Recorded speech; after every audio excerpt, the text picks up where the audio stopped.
Iran's murderous terrorist leaders are paying for their crimes against America, and they are paying in blood.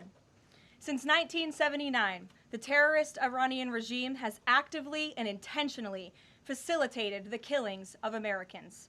They chant death to America and fund other radical terrorists who attack our country and are seeking to destroy Western civilization itself.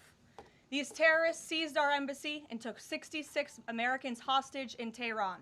They slaughtered 241 U.S. service members with a truck bombing in Beirut. They killed and maimed hundreds of American service members in Iraq. And this is just a small fraction of their blood-soaked record. Prior leaders have been too weak and ineffective to address this threat. Some, like Barack Hussein Obama, even sent pallets of cash that ultimately financed this terrorist crusade against the United States and our people, while signing stupid and naive deals that put Iran on the path of developing nuclear bombs. After years of endless appeasement and empty statements from politicians on both sides of the political aisle in this town, President Trump is finally the man of action. President Trump is holding these monsters accountable and permanently extinguishing their nuclear ambitions. Future generations of Americans will look to this moment as the moment where the specter of a nuclear armed Iran ended. At the beginning of Operation Epic Fury, launched last weekend, President Trump laid out clear objectives to the American people on what the U.S. military seeks to accomplish through these major combat operations. Number one, destroy the regime's deadly ballistic missiles and completely raze their missile industry to the ground.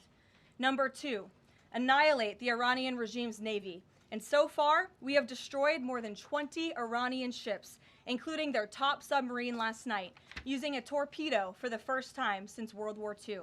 There is not a single Iranian ship underway in the Arabian Gulf, Strait of Hormuz, or the Gulf of Oman. Number three, Operation Epic Fury will ensure the regime's terrorist proxies in the region can no longer destabilize the region or the free world and attack our armed forces. And thus far, Iran's proxies are hardly putting up a fight. Number four, this mission will guarantee that Iran can never obtain a nuclear weapon. It's safe to say that thus far, Operation Epic Fury has been a resounding success. American forces have struck more than 2,000 targets, destroying hundreds and hundreds of ballistic missiles, launchers, and drones. As the Department of War said this morning, we expect to have complete and total dominance over Iranian airspace in the coming hours, clearing the skies for our brave warriors to continue achieving these noble and long sought-after objectives. There's been a lot of misreporting and intellectual dishonesty from the American media on why President Trump decided to launch this operation. So let me remind you, Operation Midnight Hammer, which took place last June, obliterated Iran's 3 major nuclear sites. Yet the terrorist Iranian regime has remained fully committed to rebuilding its nuclear program. How do we know this?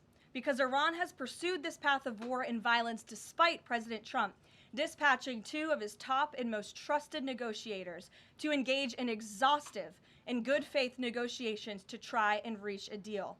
And the world knows this president's preference is always peace and diplomacy first. Look no further than the 8 additional global conflicts he has ended in the past year as proof.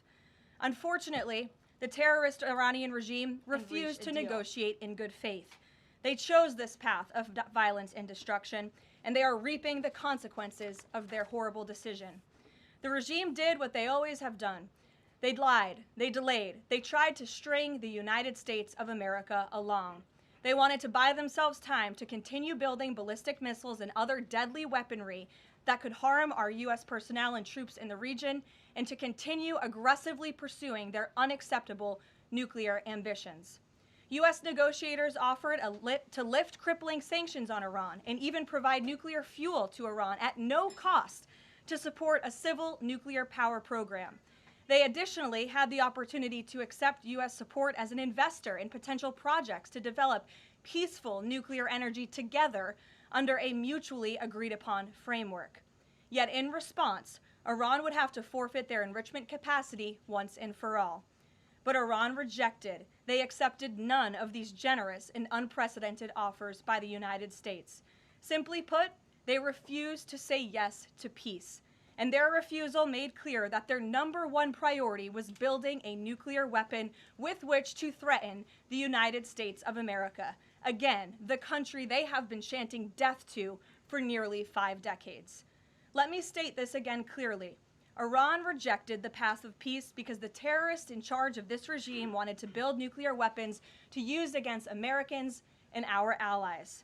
President Trump made the determination, a courageous determination and decision, that the path the United States was on with Iran had only one outcome: massive death and destruction at the hands of a nuclear-armed terroristic regime.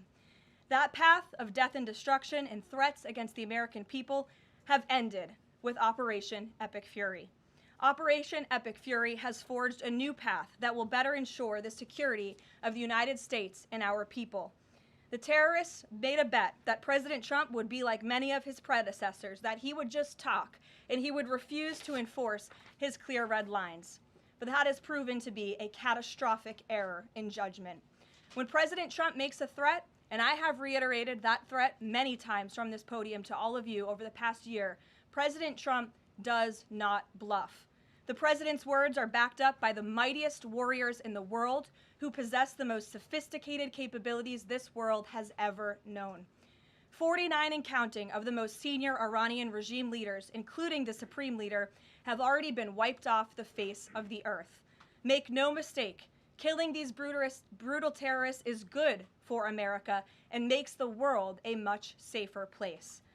I want to also extend our prayers and condolences to the families of the 6 U.S. military service members who have been lost in Operation Epic Fury.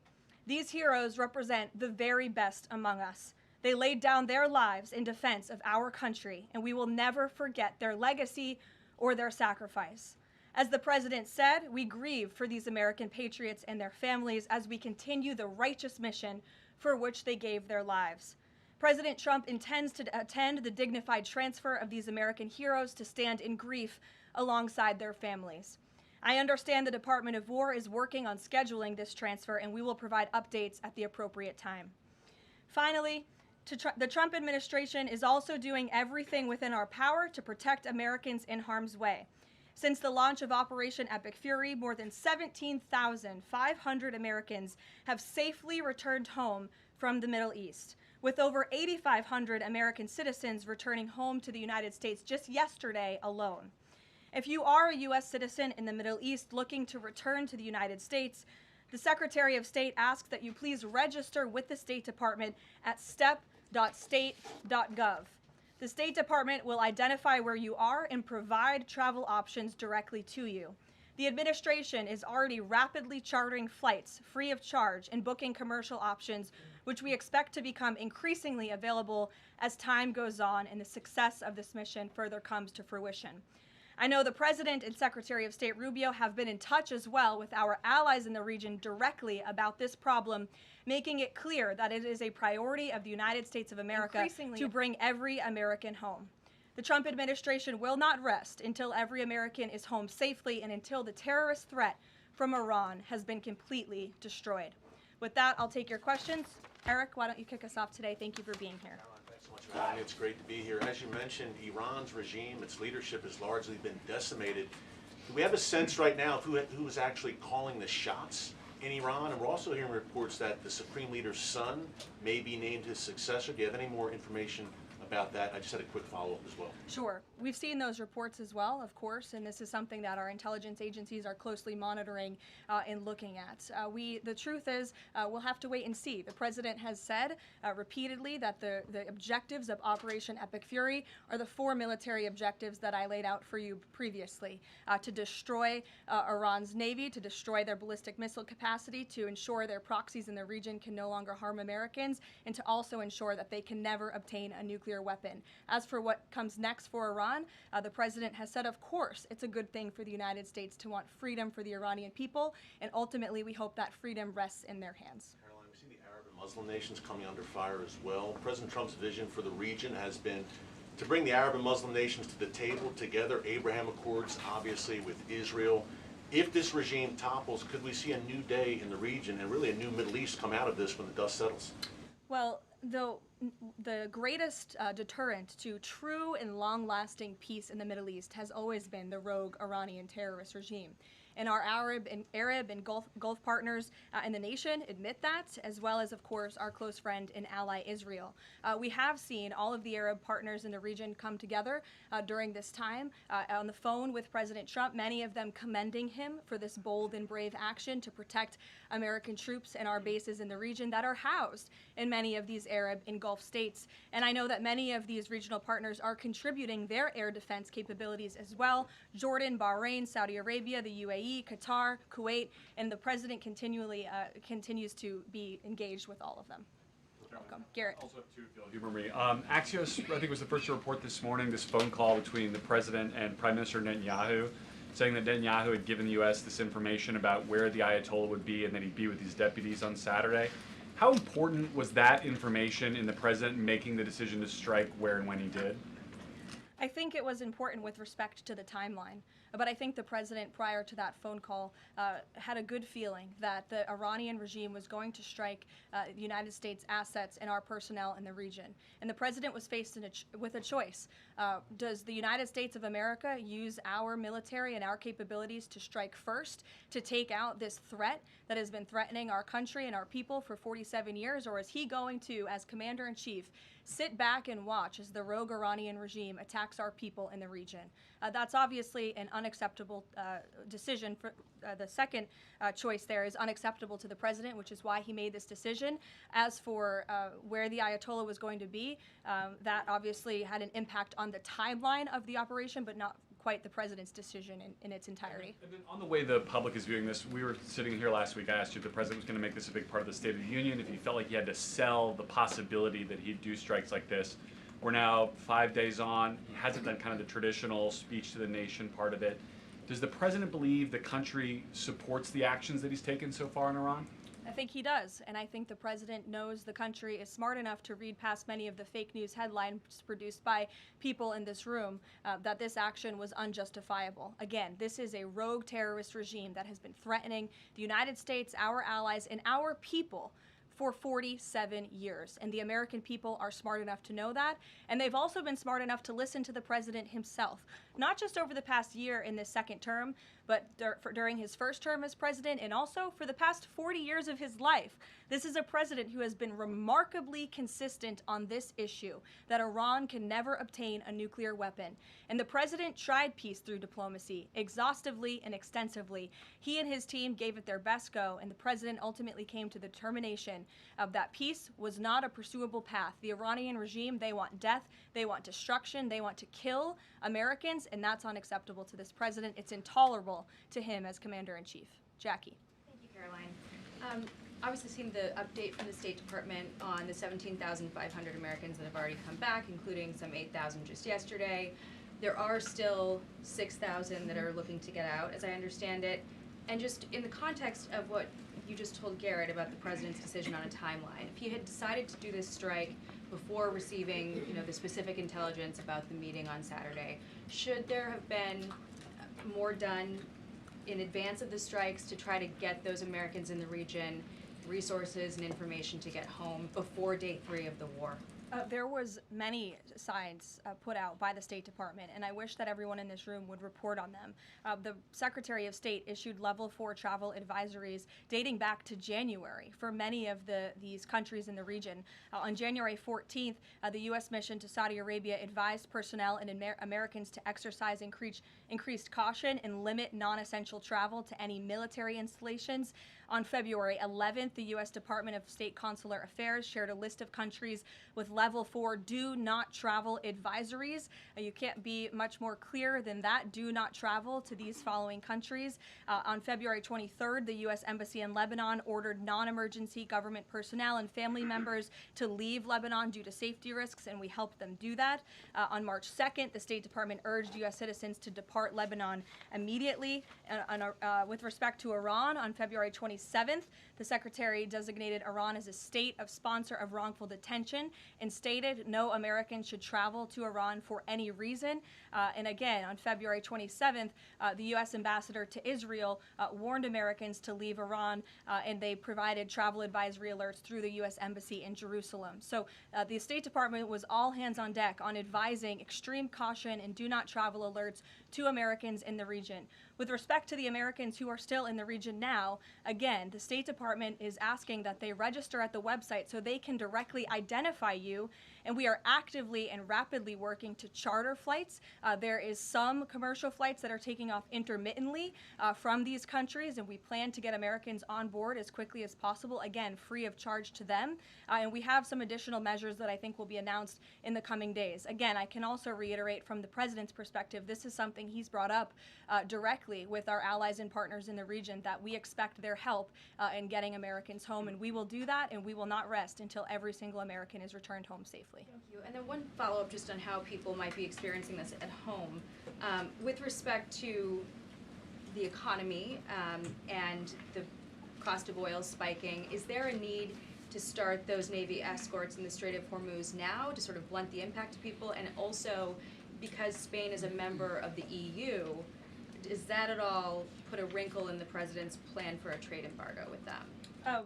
With respect to Spain, I think they heard the President's message yesterday loud and clear, and it's my understanding over the past several hours they've agreed to cooperate with the U.S. military, and so I know that the U.S. military is coordinating with their counterparts in Spain, but the President expects all of our European allies, of course, to cooperate in this long sought-after mission, not just for the United States, but also for Europe, to crush the rogue Iranian regime that, again, not only threatens America, but also threatens our European allies as well.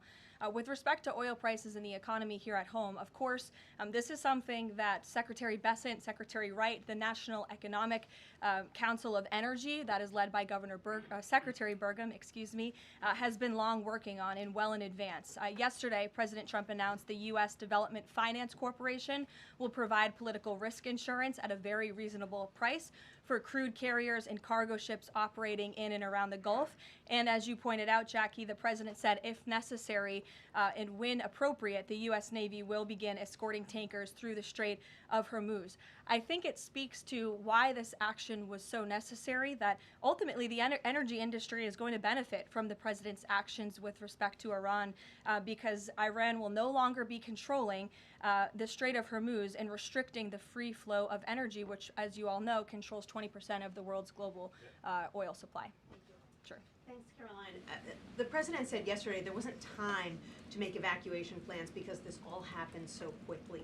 Given how critical the President has been of the chaotic evacuation from Afghanistan by the last administration 5 years ago, why wasn't there more of a focus on evacuation plans from the Middle East that could have been at least put in place, ready to go before the strikes this weekend? Again, I just laid out for you that there have been plans in place and that the State Department has been very clear to the American people traveling within this region not to travel to these regions. We gave notices to leave immediately the countries where these Americans were within. And unlike the previous administration, we actually have a number. We actually have identified the number of people in the region who have requested help. We are in direct contact and engagement with them. And you have to keep in mind, there's a few thousand people who have requested assistance to come home in comparison to the millions who we understand are in the region.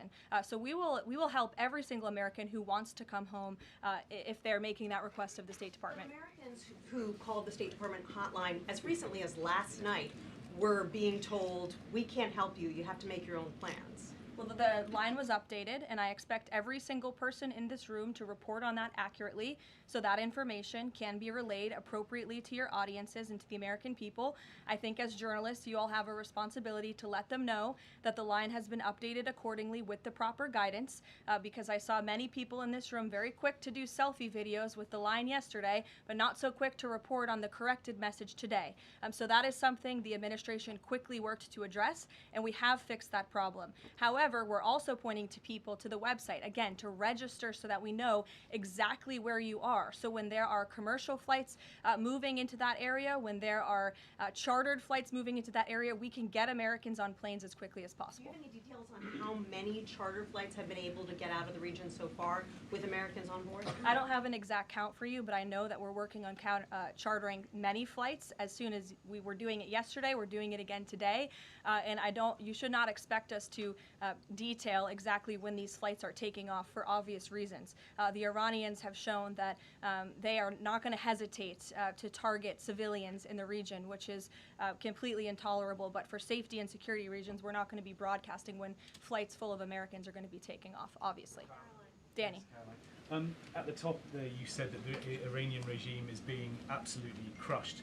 Can you explicitly say then whether or not regime change is a goal of President Trump's operation? The goals of this operation have been made very clear, Danny, and the president has said them in his speech when he launched this operation and released that video in the middle of the night to all of you and to the world. The stated military objectives of Operation Epic Fury are as follows: eliminate Iran's ballistic missile threat, destroy their naval capability, disrupt missile and drone production infrastructure, sever their pathway, and end their pathway to nuclear weapons. And I can report, as you all saw from the Pentagon today, that thus far this operation has been remarkably successful. Again, we're moving towards complete and total control of Iranian airspace. We have continuous 24/7 strike operations ongoing.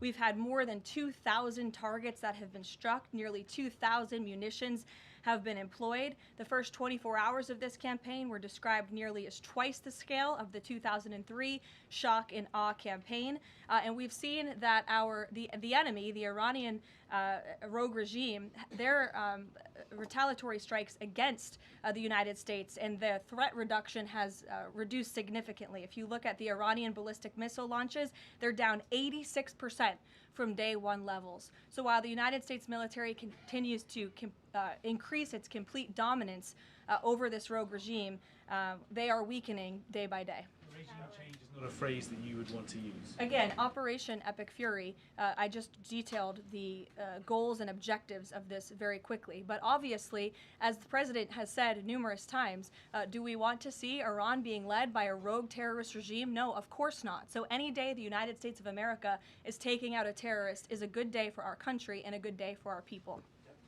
Given that point that you just make about the United States wouldn't mind seeing the government overthrown, certainly President Trump has talked about wanting to see Iranians overthrow the government. Has the president considered at all kind of how he views a U.S. role, if any, in Iran post-conflict? I think it's something the president is actively considering and discussing with his advisors and his national security team. But again, right now, the focus, minute by minute, hour by hour, day by day, is on ensuring the quick and effective success of Operation Epic Fury. Sure.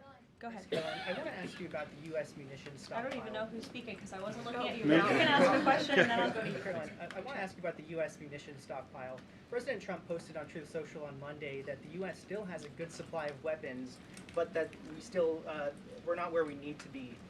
What does he mean by that? And does President Trump then want to ask on Congress to pass a supplemental to increase funding for missile interceptor systems like the ones being used to defend U.S. bases in the Middle East from Iranian missiles? I don't have any updates for you on congressional asks from the president. As you know, under this president, we have significantly increased our defense budget, which is a good thing for the United States, for our national security, and for protecting our homeland. With respect to munitions, ammunition, weapon stockpiles, the United States of America has more than enough capability to not only successfully execute Operation Epic Fury, but to go much further. And we have weapon stockpiles in places that many people in this world don't even know about. However, the president in that post was pointing out that unfortunately we had a very stupid and incompetent leader in this White House for 4 years who gave away many of our best weapons for nothing, for free, to another country very far away by the name of Ukraine. So the president was pointing out how that was an unwise decision, but nevertheless, don't doubt the strength and the might of the American military. And I will also add, President Trump has rightfully been calling on defense contractors in this country to rapidly and aggressively produce American-made weapons because they are the best in the world, and the president always likes to get things done as quickly as possible, and so he's been quite vocal in his efforts to try to speed up our defense industry to protect our homeland. Karoline, can we use some Go ahead. Karoline, could you tell us about the president's current thinking about ground troops and whether they could be used if they were to be sent into Iran? What would they be used for? What's the situation of that? Well, they're not part of the plan for this operation at this time, but I certainly will never take away military options on behalf of the President of the United States or the Commander-in-Chief, and he wisely does not do the same for himself. I know there's many leaders in the past who like to take options off of the table without having a full understanding of how things could develop. So again, it's not part of the current plan, but I'm not going to remove an option for the President that is on the table. Sean. Did the United States airstrike a girls' elementary school and kill 175 people?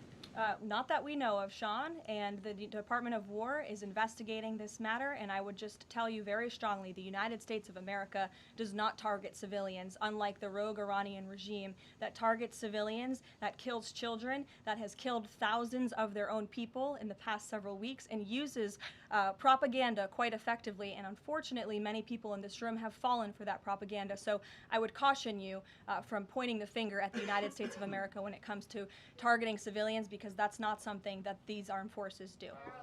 Reagan. Thanks, Caroline. Prior to the Iran conflict, the SAVE Act was really the focus of the news cycle. Is the SAVE Act still a priority for the administration? Absolutely. Could you just provide an update on the administration's talks with Congress to get the SAVE Act through? SAVE Act is absolutely still a priority for this president and the administration. The focus, of course, of much of the president's time right now is on ensuring the success of Operation Epic Fury, but the president can walk and chew gum at the same time, and he's very much continuing to focus on the issues that matter here at home for the American people, including the passage of the SAVE Act, including on bringing down the cost of living, which is why you'll see the president in about an hour and a half at the Ratepayer Protection Pledge Roundtable, where he will be sitting with big tech companies, with AI companies who are building in communities across the country and have pledged to pick up the cost of the electricity tab in these small towns and communities across the country, which is a great thing for American consumers. So you'll be hearing from the president directly on this very important domestic agenda item later this afternoon, and it's something that he mentioned in his State of Union address. So check it off the list as another promise made and kept by this president. Sure, go ahead. Thanks, Caroline. I just wanted to get back to Danny's question. So those four objectives that you read out do not explicitly include regime change. If those objectives were achieved and the Islamic Republic still existed, would that be an acceptable outcome? That's a hypothetical question that I'm not going to engage in. Again, right now the president and the commander-in-chief are focused on executing the success of Operation Epic Fury, which we are already doing so in a very tremendous and impressionable way. Stephen. Thank you, Caroline. Two questions. The Trump administration reportedly is considering arming Kurdish forces in the hopes of inspiring a popular uprising in Iran. Could you comment on that report? I can comment on the fact that the president has held many calls with partners, allies, and leaders in the region, in the Middle East. He did speak to Kurdish leaders with respect to our base that we have in northern Iraq. But as for any report suggesting that the president has agreed to any such plan is completely false and should not be written. President Trump was saying yesterday that he is okay with someone from within taking over in Iran. He spoke about how Venezuela he saw as a successful model where Delcy Rodriguez took over and had a better relationship. Iran's President Pezeshkian, he took office in 2024 as a relative reformer. He's part of a three-man council now replacing the supreme leader. Does President Trump see him as a potential successor who is more pliable? Again, that's another hypothetical, and I haven't spoken to the president about this specific individual, so I don't want to get ahead of him on any assessments that should be made. Thank you. Yesterday, the president acknowledged that oil prices will be a bit high. As for gas prices here in the U.S., what is the admin doing right now to counter that? I mean, should they skyrocket? Is there a plan to help Americans right now with those higher gas prices? And then a second question. On the rash that was on the president's neck, the White House physician said it was a preventative skin cream that he was using, but why is the president using this cream? What are they trying to prevent with this cream? To your second question, I don't have anything additional to add to the physician statement that we provided to all of you on those questions, but I know the statement said that the redness on the neck will dissipate within the next couple of weeks. To your first question about oil prices, thank God we have a president who has exuded American energy dominance over the past year, an administration that is wholeheartedly focused on keeping prices stable as best as we can. Of course, this operation is temporary to protect the homeland, but crude oil prices did fall yesterday. They remain stable today after the president announced steps to ensure the stability in global energy markets. Again, those include the DEC offering reasonably priced political risk insurance and the potential for the U.S. Navy to provide protection for the flow of energy through the Strait of Hormuz. It is the president's belief and his economic team's belief that the economy continues to be very strong, it's robust, and will be able to weather any of the temporary impacts of Operation Epic Fury. John. Thanks a lot, Caroline.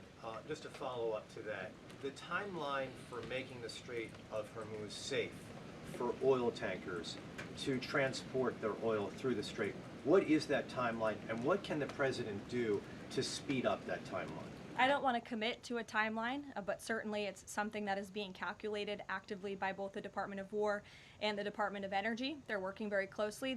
Both secretaries are in all of the briefings on this subject with the president, and this is, again, something they're monitoring, and if and when necessary, the United States Navy will provide assistance to escort oil tankers through the strait. Sure, in the blue. Thank you, Caroline. You're not in blue, Andrew. Go ahead. Yeah, thank you. Well, I guess you are, sort of. I'll go to you after. You had mentioned about the commercial aircraft being used for the evacuations. What about the use of military aircraft? Would that happen in conjunction with that or subsequent to? That is something that is definitely underway, and of course we're going to use that in conjunction. We want as many planes, whether they're chartered, commercial, or military, taking Americans out of the Middle East and returning them safely home. So yes. Andrew, go ahead. You're welcome. At the top of the briefing, you listed a long list of grievances against the Iranian government, going back to the takeover of the embassy in '79, barracks bombing in the 80s, etc. But no one from the administration has laid out the imminent threat that was supposed to be taken care of by this. And the rationales offered by, say, Secretary Rubio, the President's National Security Advisor, said that the threat was retaliation against American interests from Iran after Israeli strikes. The President says it was his own feeling that Iran was going to attack. Why is it that across the administration you can't say what the imminent threat against the United States was that required us to launch this? And also, Prime Minister Starmer told Parliament today that his reason that he didn't allow the use of British bases was that he was not satisfied that there was a lawful basis and a viable, thought-through plan. Was there an attempt to provide the UK government with a legal basis for these strikes and a viable, thought-through plan? To the first question, I completely reject the premise of your question. You have had the President of the United States, the Secretary of War, the Chairman of the Joint Chiefs, the Vice President of the United States, the Secretary of State, and now I am out here today to explain to you exactly what led the President to make the decision to launch Operation Epic Fury. And President Trump does not make these decisions in a vacuum. This decision to launch this operation was based on a cumulative effect of various direct threats that Iran posed to the United States of America, and the President's feeling based on fact that Iran does pose an imminent and direct threat to the United States of America, based on the fact that they are the world's leading state sponsor of terrorism, based on the fact that they were rapidly and aggressively building up their ballistic missile program to give themselves immunity within their country alongside their navy, so that inside their country they could continue to create nuclear weapons and nuclear bombs, which would, of course, pose a risk to Americans in the region and even Americans one day here at home. And then another point on this is the president found that through these extensive, exhaustive, failed negotiations with Iran, that they were hell-bent on death and destruction. So again, the president was not going to be just another president on a very long list who sat back and stood by and passed the buck of this direct threat to the next administration. The president had a feeling, again, based on fact, that Iran was going to strike the United States, was going to strike our assets in the region, and he made a determination to launch Operation Epic Fury based on all of those reasons. And I would like the media to actually report on all of them, rather than just picking sound bites from one person in this administration and saying, oh, they're contradicting the other person. No, again, these decisions are not made in a vacuum. They are made by the president's feeling that Iran was going to strike the United States and our assets in the region, and he was not going to sit back and watch that happen. The determination was made that the president was going to strike first alongside Israel, and that has obviously been proven to be the right decision and an effective one at that. Libby, go ahead. Thank you, Caroline. A two-part question for you here. First, has the president spoken with the family members of those U.S. service members that were killed? Second, given what you've outlined throughout this entire briefing, I mean, the United States has sunk a bunch of Navy ships. We've hit all of these targets. What can Americans expect the goal to be moving forward now that the U.S. has accomplished all of this? What is victory, given we've even taken out Iran's supreme leader? That was an explicit goal. Again, victory will be determined by the commander-in-chief once the goals and the objectives that we have repeatedly laid out are fully realized. Again, we just, in the next few hours, will be achieving that dominance over the skies, which means the United States military will be raining missiles and weapons down on Iran to hit these specific targets that have been identified as crucial to take out by the Department of War. Sure, John. Thank you so much, Caroline. Has the U.S. posture changed in regard to a nuclear North Korea, given the latest strikes on Iran and the fact that the stated goal is to make sure that Iran is not a nuclear country? I don't have any change in position with respect to North Korea today. Thank you. A quick follow-up. There's been reports that Ali Khamenei's son has been elected as the next supreme leader. Does the administration think that he is a part of the same regime as his father? Would they like people in the country to rise up and get him out of There's power? reports he's been elected or that he's assuming to be elected. One of the likely options. Pardon me, what was that? That he's one of the likely options or that he has been elected. Okay, so we'll wait to confirm until someone actually is elected. Caitlin. You just mentioned that the president is going to attend the dignified transfer for these families. Given what Secretary Hegseth said this morning, is it the position of this administration that the press should not prominently cover the deaths of U.S. service members? No, it's the position of this administration that the press in this room and the press across the country should accurately report on the success of Operation Epic Fury and the damage it is doing to the rogue Iranian regime that has threatened the lives of every single American in this room. If the Iranian regime had their choice, they would kill every single person in this room. And so we can all be very grateful that we have an administration and that we have men and women in our armed forces who are willing to sacrifice their own lives for the rest of us in this room and for every American across the country and for every troop that is based in the Middle East. That's what these... Secretary Hegseth was complaining that it was front page news about these 6 service members who were killed. That's not what the Secretary said, Caitlin, and that's not what the Secretary meant, and you know it. You know you are being disingenuous. There is not... We've never had a Secretary of Defense who cares more. Drones get through or tragic things happen. It's front page news. I get it. The press only wants to make the president look bad. Yeah, As you know, we cover the deaths of U.S. service the- members under every president. The press does only want to make the president look bad. That's a fact. Especially you. No, listen to me. Especially you and especially CNN. And the Secretary of Defense cares deeply about our war fighters and our men and women in uniform. He travels all across this country to meet with them, to connect with them, and your network has hardly ever probably reported on that. You also had the chairman of the Joint Chiefs, Chairman Kane, who's a brave patriot, standing alongside the Secretary at the Pentagon this morning, again expressing his condolences to these families. And I just told you that the President of the United States will be attending their dignified transfer. So please, That's not making the president look bad. That's showcasing that. And we expect you to cover that as you should. We expect you to cover that as you should, Caitlin. But you and your network know that you take every single thing this administration says and tries to use it to make the president look bad. That is an objectable fact. I don't think covering troop deaths is trying to make If the you're president trying look to bad. if you're trying to argue right now that CNN's overwhelming coverage is not negative of President Donald Trump, I think the American people would tend to agree, and your ratings would tend to disagree with that as well. Go ahead. Thank you so much. On the school Sure. strike, back to that for a minute. I understand that the U.S. does not target civilian infrastructure. That's what you said. Can you say that there's any evidence right now that it was not a U.S. strike? And then also, you didn't mention Israel in that. Is there any assessment about Israel's potential likely, role in that, if at all? Again, the Department of War is currently investigating this matter, but again, I will reaffirm that the Department of War and the United States Armed Forces do not target civilians, as does the Iranian regime, who kill and execute their own people. Christian. On two separate issues, Caroline. First, what can you tell us about the military operation in Ecuador?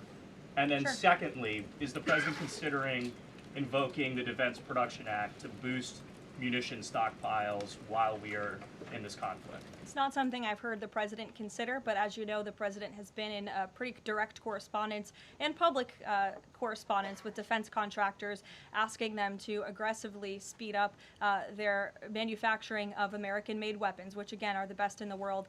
With respect to Ecuador, I would point you back to the statement released by the U.S. Southern Command. On March 3rd, Ecuadorian and U.S. military forces launched operations against designated terrorist organizations. These operations are a powerful example of the commitment of partners in Latin America and the Caribbean to combat the scourge of narco-terrorism. And together, we are taking decisive action to confront narco-terrorists who have long inflicted terror, violence, and corruption on citizens throughout the hemisphere. And on that, I would also add that this weekend, I'm pleased to announce, the president will welcome the heads of state from 12 nations across our Western Hemisphere in Miami, Florida on Saturday. The point of this newfound Latin America summit is to promote freedom, security, and prosperity in our region. The following countries will be in attendance: Argentina, Bolivia, Chile, Costa Rica, the Dominican Republic, Ecuador, El Salvador, Honduras, Panama, Paraguay, Trinidad and Tobago, and maybe some others as well. And the president will be speaking with the leaders of this country who have really formed a historic coalition to work together to address criminal narco-terrorist gangs and cartels and counter illegal and mass migration into not only the United States but the Western Hemisphere, which remains a key and top priority of this president. Thank you very much, everyone, and you'll see the president yourselves in an hour. Thank you, Caroline. Thank you, Caroline. This president. The United States, but the Western Hemisphere, which remains a key and top priority of this president. Thank you very much, everyone, and you'll see the president yourselves in an hour.